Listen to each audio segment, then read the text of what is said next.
हेडलाईन्सचे प्रायोजक आहे NBC bearings, लांब पळण्यासाठी। नाशिक लोकसभेची जागा लढवण्यास तयार होतो, मात्र अपमान झाल्यामुळे माघार घेतली। मंत्री छगन भुजबळ यांचा खुलासा। लोकसभेतील बदला विधानसभेत घेण्याची छगन भुजबळांना संधी। अपमानाविरोधात बंड करून भुजबळांनी बळ दाखवावं। भुजबळांच्या नाराजीवर विजय वडेट्टीवारांचा खोचक सल्ला। भुजबळांना काय हवंय ते एकदाच देऊन टाका, कुणीतरी नाराज होणार, त्यामुळे महायुतीची प्रतिमा खराब होते। संजय शिरसाटांची प्रतिक्रिया। छगन भुजबळ नाराज नाही, पक्षाला त्यांची गरज। छगन भुजबळांच्या नाराजीवर हसन मुश्रीफांची प्रतिक्रिया। लोकसभेला 48 पैकी आम्हाला केवळ 2 जागाच मिळाल्या, 2 पैकी 1 जागा जिंकली, एकावर पराभूत झालो। भुजबळांकडून नाराजी उघड, तर 400 पारच्या घोषणेमुळे फटका बसल्याचंही पुन्हा एकदा वक्तव्य। विधानसभा निवडणुकीमध्ये महाविकास आघाडीत राष्ट्रवादी शरद पवार गटाला सर्वाधिक जागा मिळतील, जयंत पाटलांचा दावा।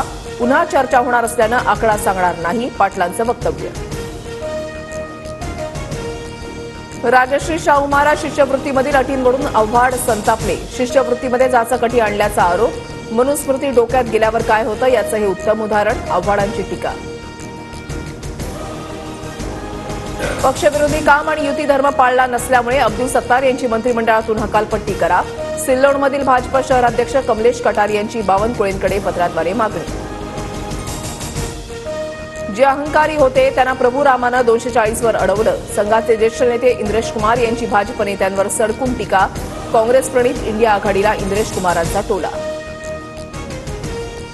देशात 10 वर्ष फक्त अहंकार, सत्तेचा गैरवापर आणि बदल्याचं राजकारण। राष्ट्रीय स्वयंसेवक संघानं ठरवलं तर मोदी सरकार राहणार नाही, राऊतांचा हल्लाबोल।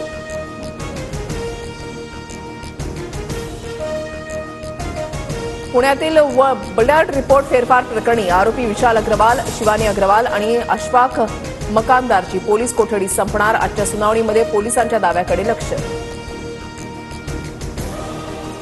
आता थेट वाणिज्य मंत्रालय ठरवणार कांद्याचे दर। नाफेड आणि एनसीसीएफचे अधिकार गोठवले।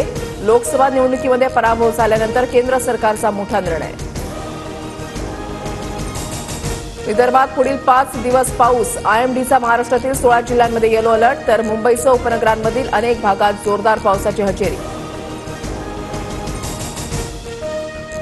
हेडलाईन्सचे प्रायोजक आहे एनबीसी बेरिंग्स, लांब पळण्यासाठी।